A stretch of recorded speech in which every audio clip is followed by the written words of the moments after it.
El Alamein, October 1942.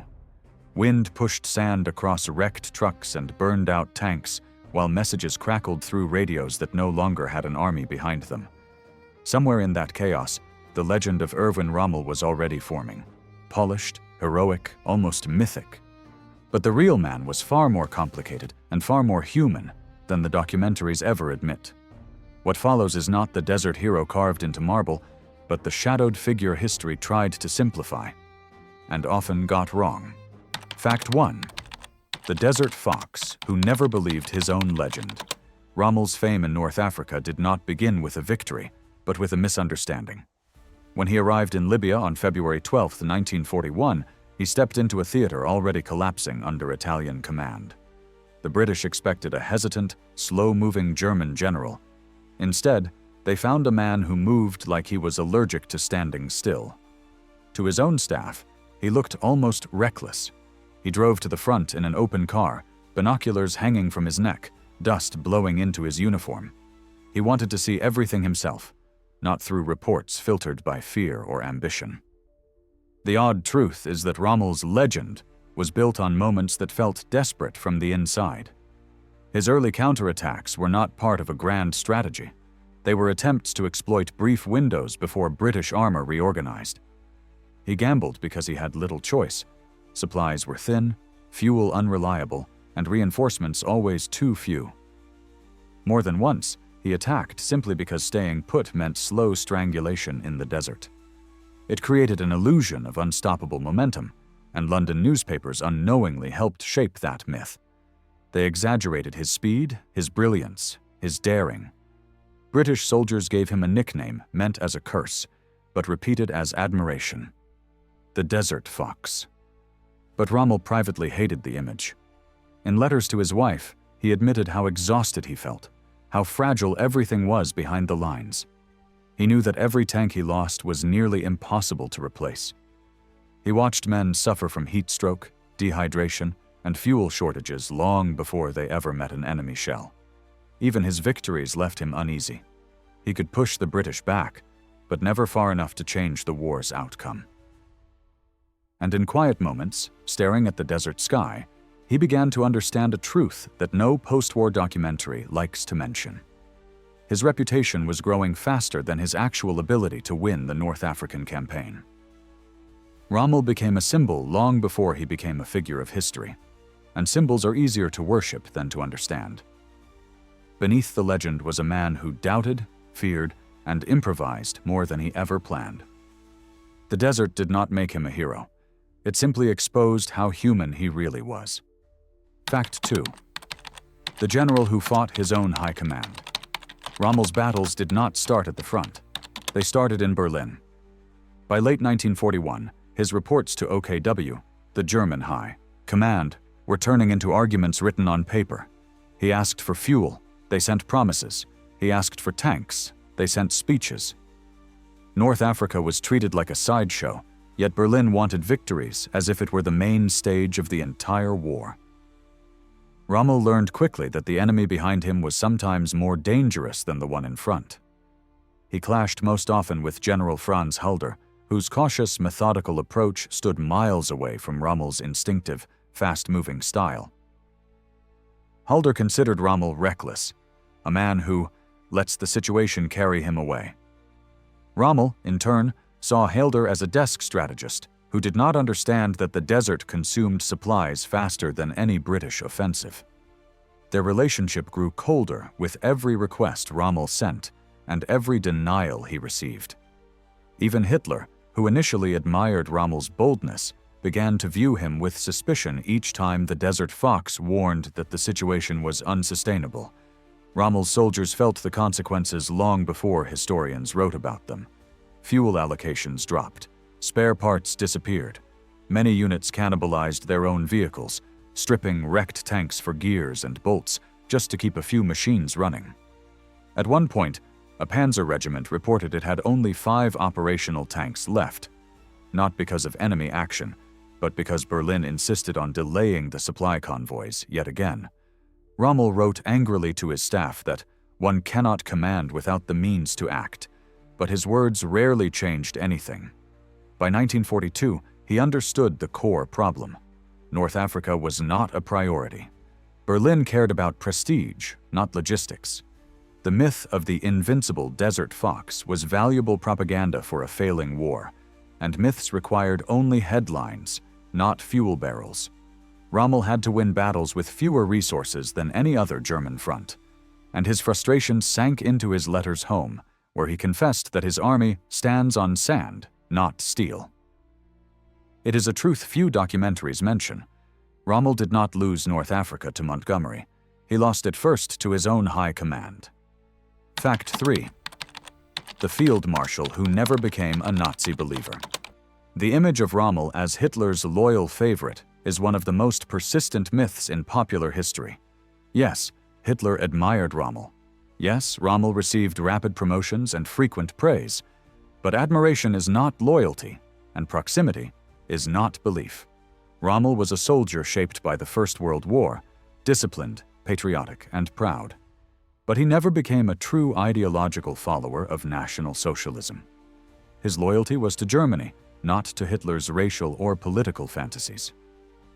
Early on, Rommel tried to avoid politics entirely. His diaries mention discipline, logistics, and strategy, almost nothing about ideology. He refused to join the SS when repeatedly asked. He disliked the party elite, especially men like Himmler and Bormann, whom he considered dangerous, opportunists. He openly criticized the persecution of civilians, calling anti-Jewish violence unworthy of the German soldier. Even in North Africa, he enforced rules forbidding abuse of prisoners and civilians, angering commanders who preferred harsher methods. It was this streak of independence, not devotion, that drew Hitler to him. Hitler liked generals who appeared bold and uncomplicated, men who could be turned into symbols with minimal effort. Rommel's victories came at a perfect time for Nazi propaganda, and Joseph Goebbels transformed him into a hero of the Reich. Posters appeared. Newsreels magnified every success. Hitler visited him personally, shaking his hand in front of cameras. The desert fox became a national myth, but a myth Hitler used, not a myth Rommel created. Privately, Rommel grew alarmed. After Stalingrad, he warned that Hitler's refusal to retreat was leading Germany toward catastrophe. He wrote that Hitler no longer sees reality, a statement that, if spoken aloud, would have been enough to end his career.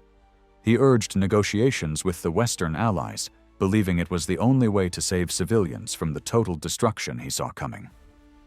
This shift in thinking, from military pragmatism to moral urgency, marked a quiet break with the regime. Documentaries often skip this uncomfortable truth. Rommel was not a Nazi icon. He was a man trapped in a system he could not escape, admired by a leader he did not trust, and used as a symbol for a cause he did not believe in. His story is not one of loyalty, but of slow internal rebellion. Fact 4. The moment the desert fox realized the war was lost. The exact moment Rommel understood that Germany would lose the war did not come with a dramatic explosion or a sweeping defeat. It came in a quiet tent near Tobruk in mid-1942 during an evening meeting with his quartermasters. They laid out the numbers in simple lines: fuel stocks nearly empty, ammunition reserves shrinking, transport trucks breaking down faster than mechanics could repair them, and Allied production increasing month by month. The war was no longer decided by daring offensives or clever maneuvers. It was decided by factories thousands of miles away.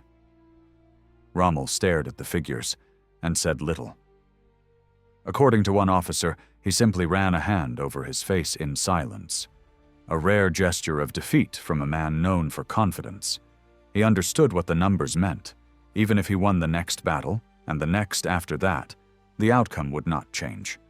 Germany's industrial base was crumbling, and the Allies could replace losses faster than he could even request them. The desert, once his domain, had become a trap.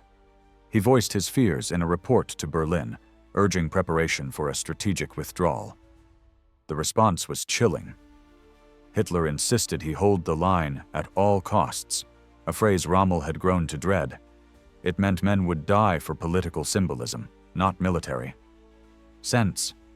Rommel began to pull into himself, writing longer letters home, confiding that he felt the tide has turned and we do not have the boats to sail against it. His officers noticed the change. He still led, still inspired, but a quiet sorrow shadowed his decisions. At El Alamein, when the British artillery began pounding his positions with a force he had never faced before, Rommel understood the mathematical truth he had seen on that Tobruk evening made flesh. The desert lit up with fire, and the front line buckled. It was not a matter of courage or tactical genius. It was simply the weight of a world war leaning against him. That moment, the realization that bravery cannot outweigh industry, is the part of Rommel's story documentaries rarely explore. It is not heroic. It is human. The moment a commander sees the end coming and knows he cannot stop it. Fact 5. When Rommel saw the war through the eyes of his prisoners. By late 1942, Rommel walked through his prisoner cages more often than his battlefield maps. It wasn't sentiment. It was clarity. He wanted to understand the men he was fighting, and what he saw changed him. British and Commonwealth soldiers greeted him with a strange mixture of respect and exhaustion. Many had been captured after days without water, their faces cracked by sun and wind. Rommel often ordered his own medical units to treat them before his wounded Germans. To him, suffering was not national. It was human. One scene stayed with him. In a makeshift cage near Mersa Matruh, a young New Zealand soldier sat on the sand, staring at his boots. When Rommel stopped beside him, the man finally looked up, and in his eyes, Rommel saw something that German propaganda never mentioned: fatigue mixed with simple, honest confusion. Why were they fighting over places that neither side cared about?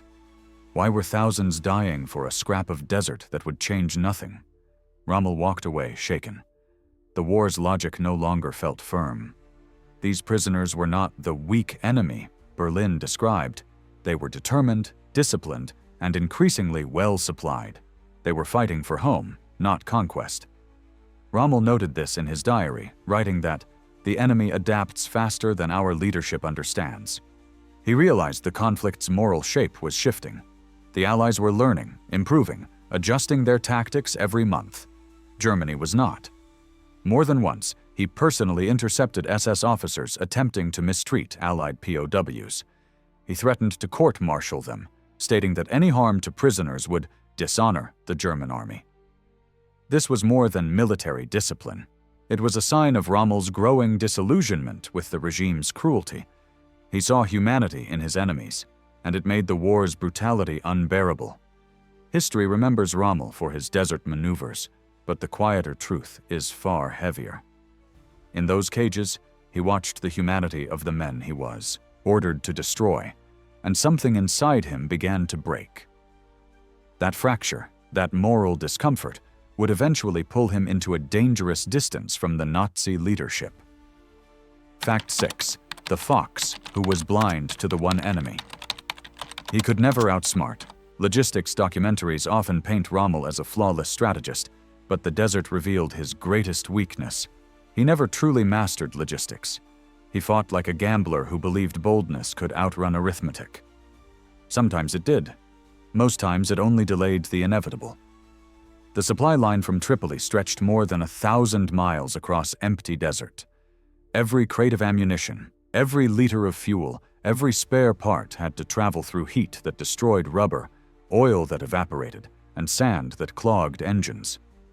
British intelligence later calculated that for every gallon of fuel delivered to Rommel's forward units, almost 3 gallons were burned simply transporting it.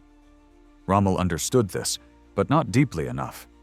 He pushed always forward, believing speed solved everything. His staff begged him to slow down, consolidate, preserve what little they had. He refused. When he reached the outskirts of Egypt in 1942, his fuel reserves were so low that many tanks had to be towed, their engines useless. Crews joked bitterly that they were driving steel camels. By contrast, the British had short, secure routes, ports functioning at full capacity, and a logistical philosophy that valued planning over improvisation.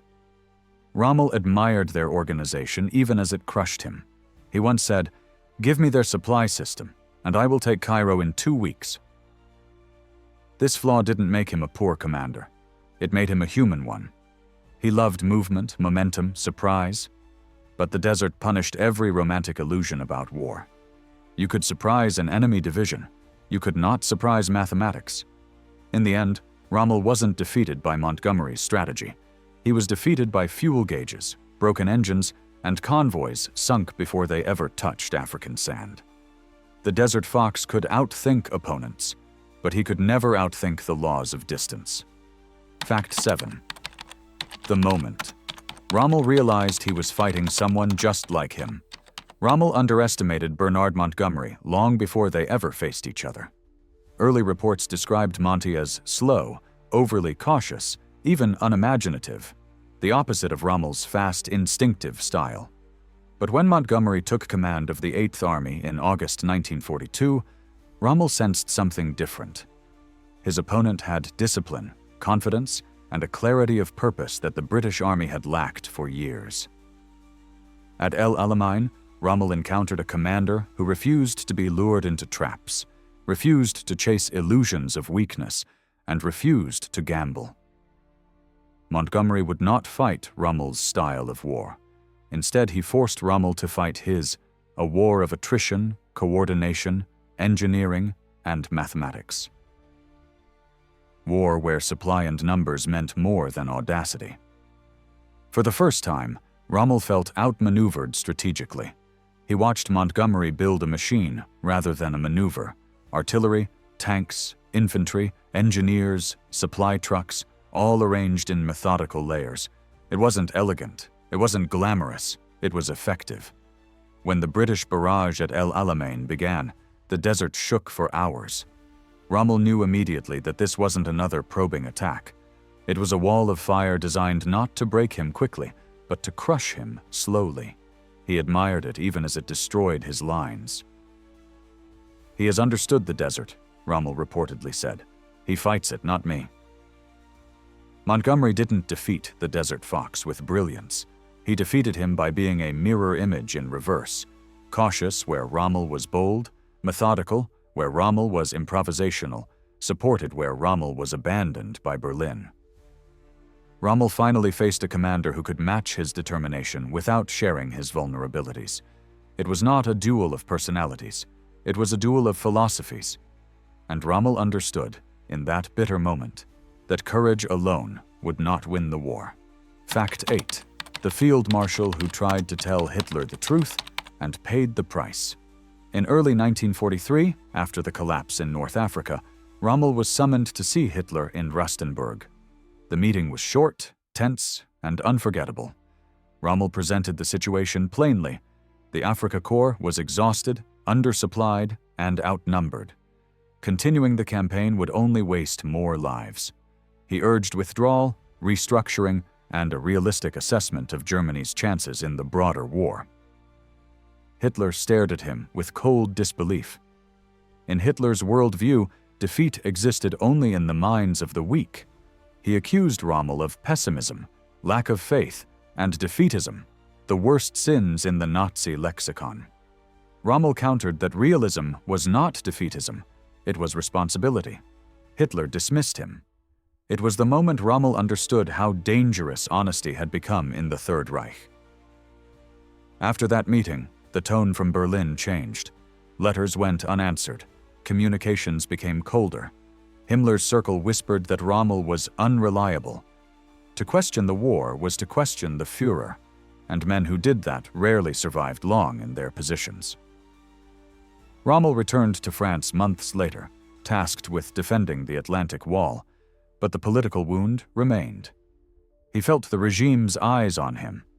When he warned that the Allies would land in Normandy, not Calais, he was ignored. When he insisted that Germany could not withstand a long war against American industry, he was brushed aside. His honesty isolated him. The irony is stark. Rommel, once Hitler's favorite symbol of bravery, was now seen as a liability because he refused to lie. He understood the truth: Germany was doomed, and Hitler would rather destroy the country than admit it. That truth, placed Rommel on a path that would eventually lead to the July 20th conspiracy, forced suicide, and the final collapse of the mythic image he had spent years trying to escape. Fact 9. The general who tried to save Normandy before it was too late. When Rommel took command of Army Group B in late 1943, he saw France not as a fortress, but as a sieve. The Atlantic Wall was a propaganda illusion, concrete on postcards, sandbags in reality. He toured the coastline from Belgium to Brittany and found bunkers without guns, minefields without mines, and divisions on paper that had half their men unfit for combat. What shocked him most was the complacency. Berlin believed the wall would frighten the Allies. Rommel believed it would only delay them for hours. He pleaded for changes. More obstacles on beaches, more anti-tank ditches, more mobile reserves moved close to the coast. He warned that the moment the Allies established a foothold, Germany would never push them back. His experience in Africa had taught him a cruel truth. Once American industry fed the battlefield, no counterattack could stop it. But the high command was split. Rundstedt wanted to keep panzer divisions inland. Rommel wanted them near the beaches, ready to smash the invasion before it could breathe. The argument dragged on for months. On June 6, 1944, D-Day, Rommel wasn't even in Normandy. He had gone home to give his wife a birthday present, believing the weather made an invasion unlikely.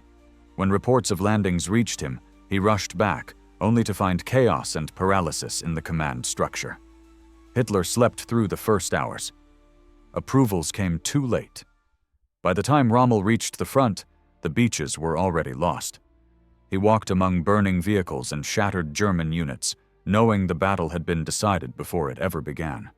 Not by the Allies' courage, though they had plenty, but by Germany's failure to prepare when there was still time. As he watched the horizon fill with Allied ships, he whispered to his aide, "The war is lost." In Normandy, the Desert Fox saw the final, irreversible failure of the Reich he once served. Fact 10. The conspiracy. That Rommel entered without realizing it. By summer 1944, Rommel no longer believed in victory. What terrified him was what defeat would bring to Germany: starvation, occupation, destruction. Officers around him sensed his change in tone. They began to approach him carefully with hints, questions, fragments of conversations. They asked what he thought of Hitler's leadership. They asked whether Germany could survive under him. They asked, finally, what should be done. Rommel answered honestly. Negotiations with the Western Allies were the only hope. But Hitler would never allow it. This alone put him dangerously close to treason. The conspiracy against Hitler, the July 20th plot, had many branches. Some conspirators wanted Rommel to join them directly. Others wanted his name to legitimize the operation.